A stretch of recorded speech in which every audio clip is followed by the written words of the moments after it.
வீட்டு சமையல் இன்றைக்கி என்னன்னு சொல்லி பார்க்கலாம் வாங்க. சாப்பாடெலாம் தயாராகிடுச்சு. சுட சுட சாதம், அதுக்கப்புறம் வந்து பால் பாயசம் செஞ்சுருக்கேன், சேமியா ஜவ்வரிசி போட்டு.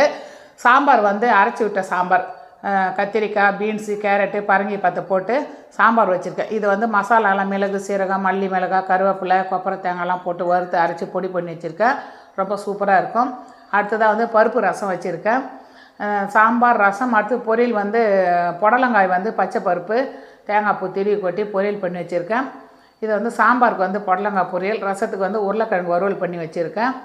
அப்புறம் அடுத்ததாக வந்து வடை, மசால் வடை செஞ்சேன். கொஞ்சமாக கடலைப்பருப்பு ஊற வச்சு, அப்புறம் அப்பளம் பொரித்து வச்சுருக்கேன். இன்றைக்கி நம்ம வீட்டு சமையல் இது தாங்க.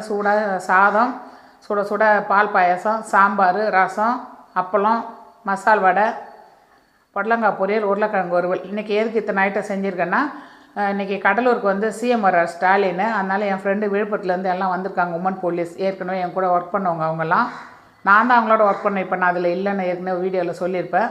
எல்லோரும் நம்ம வீட்டுக்கு வந்திருக்காங்க. அதனால் சரி அவங்களுக்கு சமைச்சு போடுவோம் அப்படின்னு சொல்லிட்டு வடை பாயசத்தோடு இன்றைக்கி சாப்பாடு செஞ்சேன். எல்லோரும் சாப்பிட்டு ரொம்ப நல்லா இருக்குன்னு சொல்லி திருப்தியாக சாப்பிட்டு சந்தோஷமாக டியூட்டி கிளம்பிட்டாங்க. சிஎம் டியூட்டின்றதுனால வந்து மப்டியில் தான் எல்லாம் போகிறாங்க. வீடியோ பிடிச்சிருந்தால் லைக் பண்ணுங்கள், கமெண்ட் பண்ணுங்கள், ஷேர் பண்ணுங்கள், சேனலை சப்ஸ்கிரைப்